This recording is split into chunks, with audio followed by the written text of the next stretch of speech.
Good morning and welcome to the Daily Journal's Newsbreak for Wednesday, September 12th. I'm Derek Russell. First on today's show, we'll take a look at the weather forecast for the upcoming days. Today will be partly cloudy with a high of 88 degrees and a low of 69 tonight. Your three-day forecast for Thursday, partly cloudy with a high of 92 and a low of 70 with a 20% chance of rain. Friday, high of 92 and a low of 70 with clear skies. And good football weather this weekend. Saturday, clear skies, also high of 90 and a low of 68. For more weather, visit djournal.com/weather. Our top stories for today: Guntown Middle School's 7th grade social studies class has received a history lesson from a primary source on Tuesday. Palmer Triplett, who was working in the Pentagon as a civilian contractor on September 11, 2001, spoke to the students about what he experienced 17 years ago. Triplett, who retired as lieutenant colonel in the U.S. Army Special Forces in 2000, wore the same suit he was wearing on the day of the attack, explaining that his office was not in part of the Pentagon that was hit by the hijacked airplane. In fact, the section of his headquarters of the Department of Defense that was damaged that day was recently renovated and not yet fully occupied, so it was both the most resistant to impact and the least populated section of the building. Triplett called his wife, Lena, a Tupelo native, around 9 a.m. after a plane struck one of the World Trade Center towers in New York City, but was not able to contact her again until around 5 p.m.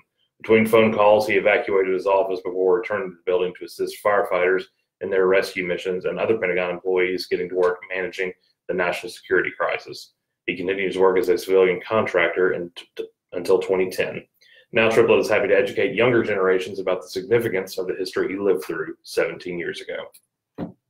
The Tupelo City Council will convene Thursday to consider final approval of a $36.6 million budget for the next fiscal year, a budget that keeps taxes flat and is largely in line with the recommendations of Mayor Jason Shelton.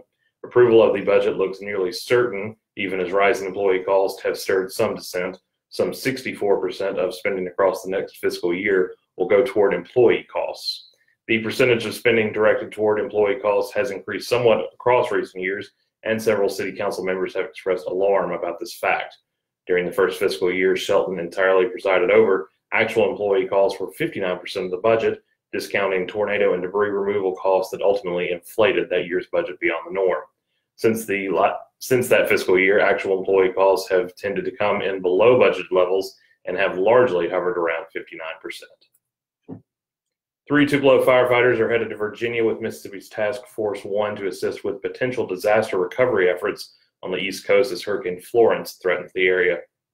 According to a City of Tupelo spokesperson, Captain Brad Robinson, Captain Terry Robinson, and Captain Jesse Clock left Tupelo Tuesday afternoon for Jackson, Tennessee to meet up with Task Force 1. Tupelo Fire Chief Thomas Walker said the assist is not at all unusual, and these are instances that firefighters are trained for. They're honored to be called upon. Hurricane Florence is now a Category 4 storm that is expected to hit the Carolinas and Virginia Thursday evening. And in sports, a Houston junior varsity football player died after collapsing during a game at Topper Field Monday night. 15-year-old William Anderson, a freshman defensive lineman for the Hilltoppers, collapsed on the second play of the game, with ambulance and crews arriving on the scene at 7:36 p.m. Lee County Coroner Carolyn Green said Anderson was rushed to the emergency room in Tupelo with chest pains, arrived after 8 p.m., and was pronounced dead around 11 p.m. Green said an autopsy had been ordered and results should be available later this week. Anderson was listed as a 5'10", 255-pound lineman on the Toppers roster. He wore number 78. And that does it for Newsbreak on this Wednesday. All the stories discussed today you can find in your daily journal or online at djournal.com, where you can find a new episode of Newsbreak each weekday. You can also listen to the latest Prep Rally podcast available later today at preprally.djournal.com. I'm Derek Russell. Thanks for joining us.